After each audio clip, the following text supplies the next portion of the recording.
Chapter: The Atlantis Debate. Evenings aboard the Sphere were a rare pause in the whirlwind of training, planning, and preparing for the unknown. The yacht cut through the dark expanse of the ocean, its towering structure gliding over the waves as the evening sky deepened into a tapestry of stars. The top deck bar, with its panoramic view of the endless sea, was alive with the hum of conversation and the occasional clink of glasses. At the center of it all, Miles, Kira, Theo, Jace, and Lena sat around a sleek obsidian table, drinks in hand, locked in what had quickly escalated into an explosive debate. It had become an unspoken rule that at least once a day the team gathered here, not as operatives, not as scientists or pilots, but as people, sharing stories and spirits from every corner of the world. Miles leaned forward, resting an elbow on the table as he swirled his drink. His frustration was palpable. "I'm just gonna say it. Plato was full of shit." Theo exhaled sharply, shaking his head. "You can't just dismiss everything because you don't like the way it was written." "Oh, I absolutely can," Miles shot back. "Atlantis existed. We've seen the damn footage, rings of land and water, the ruins, the infrastructure. That much is real, but the rest?" He scoffed. "Poseidon? Demigod kings? A civilization wiped out in a single night because the gods got cranky? That's a fable, Theo. Plato was a philosopher, not a historian." Kira nodded, taking a sip of her drink.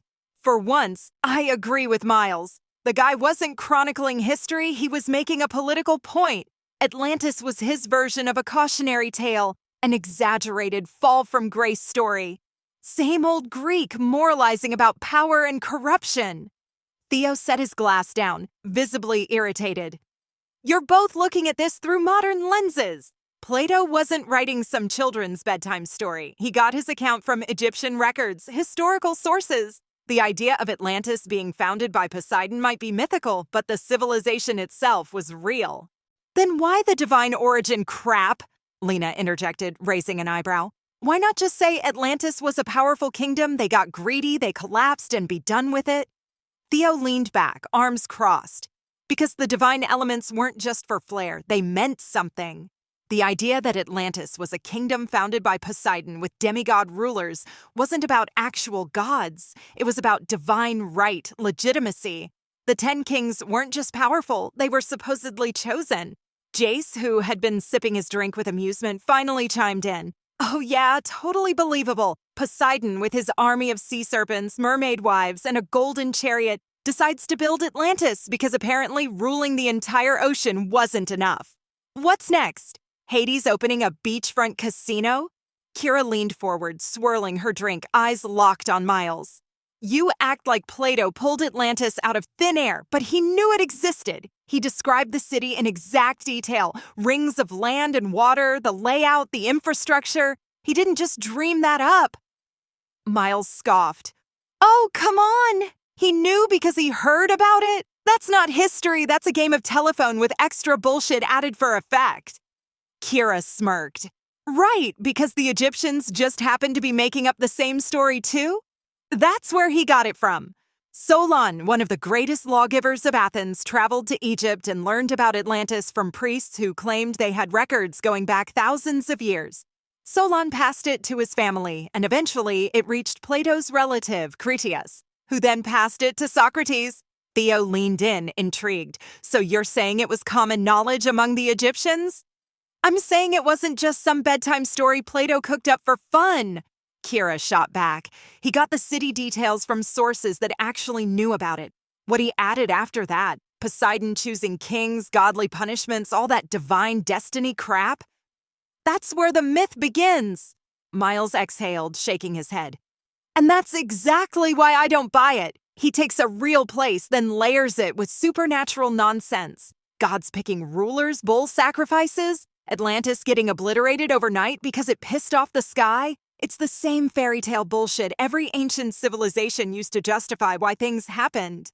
Lena nodded in agreement. "Yeah, he turned it into a morality tale. It's not history, it's a political warning." Kira shrugged. "Maybe, but the fact remains. He knew about the city. He described it in detail because people before him had seen it." Jace raised his glass, grinning. So what we're saying is Atlantis was real, but Plato just added extra seasoning to the story. Miles rolled his eyes, more like he drowned it in sauce. Theo rolled his eyes. Mock it all you want, but back then, rulers legitimized their power through divine lineage. Atlantis wasn't unique in that. Hell, the pharaohs claimed to be gods too. Yeah, but Theo, Miles said, Plato wasn't just saying these guys thought they were gods. He framed the entire story around this supernatural nonsense. Cleto, Poseidon reshaping the land into perfect circles, Orichalcum glowing like fire, the bull sacrifices. What the hell is all that? Theo's jaw tightened. Symbolism! Plato was illustrating the idea of a civilization that was perfect, blessed, powerful, rich, and advanced. He didn't pull the ringed city structure out of thin air, either. That kind of engineering was sophisticated. It was probably real. Kira scoffed. Yeah, sure. And let's not forget the 5 sets of twins ruling over everything, because that's super believable. Again, symbolic, Theo insisted. The number 10 had meaning. It represented balance, order, the completion of a system. It wasn't about, oh wow, look at these magical twins. It was about structuring a divine hierarchy. Jace leaned back, twirling his drink in his hand. You know what gets me? Plato never even finished the damn story about Atlantis. He just stops halfway through. What happened? Did he get bored, run out of ink? Or maybe, just maybe, he was about to write the ending when Zeus kicked down his door like, all right, buddy, that's enough. Miles rubbed his temple, shaking his head. All right, let's step back for a second. Let's pretend Plato didn't make anything up. Let's assume the Atlanteans really did believe they were chosen by Poseidon. Fine. But even then, Theo, you're ignoring something big. Theo frowned. What? Miles exhaled, leaning back in his chair. I need another round of scotch. He gestured toward the bartender, waiting as the fresh pour splashed into his glass. He took a slow sip, savoring the burn before setting it down with a soft clink.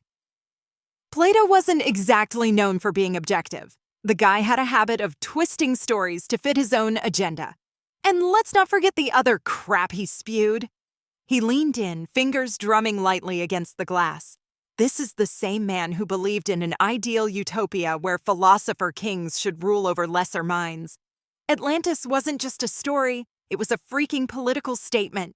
He was using it as a warning against democratic failure, an example of a great civilization falling because it stopped listening to wise rulers. Kira nodded in agreement. Which is why you can't take it at face value. The guy was preaching, not documenting history. Theo narrowed his eyes. So what? You're saying he fabricated the whole thing? I'm saying he exaggerated the hell out of it, Miles corrected. Was there a real city? Sure. But it wasn't this goddamn paradise of divine kings and magical metals. Plato built Atlantis up to make a point. Jace grinned. So you're saying it's basically ancient propaganda? Miles smirked. Exactly. Theo exhaled sharply, gripping the edge of the table. You guys are impossible. Just because something has embellishments doesn't mean the core event didn't happen. We know Atlantis was real, the rings, the layout, the wealth. It all lines up with what Plato said. So even if he spiced it up, that doesn't mean it's just a political fairy tale. Miles exhaled, staring at the dark horizon beyond the yacht's windows. For a moment, he wasn't the skeptic, the adventurer, or the pragmatist. He was just a man looking at the last mystery worth chasing. But what if it is real?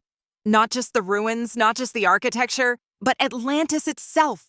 The way they lived, the way they thrived. What if they figured out something we lost? Theo frowned. What do you mean? Miles set his glass down, fingers tapping against the table. What if Atlantis had it right? If they built a civilization that wasn't just powerful, but sustainable? A society that didn't collapse under greed and war, but because of forces beyond their control?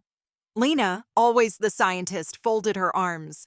So you're saying Atlantis is more than a lost city. It's a lost lesson. Miles gave a slow nod. Yeah, we're not just uncovering history here. We're looking at the blueprint of what could have been, and maybe what still could be. A beat of silence followed, the weight of his words settling over the table. Kira, thoughtful now, took a slow sip of her drink. Damn, didn't think I'd be having an existential crisis over Atlantis tonight. Jace, always the one to break the tension, lifted his glass. Well, now that we've solved the mysteries of the universe, who's ready for another round? The group chuckled, but the conversation had shifted. It wasn't just an argument anymore. It was a revelation. Lena swirled her drink, watching the debate unfold with an amused smirk. And yet, here we are, sitting on a yacht, about to travel back in time to see it for ourselves. That stopped the conversation for a beat. Jace leaned back, sipping his drink. Man, wouldn't it be hilarious if we get there and Atlantis is just super normal? No glowing orichalcum, no demigod kings, just a bunch of bureaucrats arguing over taxes? Miles chuckled. I'd love that, just to see Theo's face. Theo shook his head, but even he cracked a grin. Either way, I guess we'll find out soon enough. A moment of silence settled over them as they stared out at the endless ocean. The air was thick with anticipation. Soon they wouldn't just be debating Atlantis, they would be standing in it,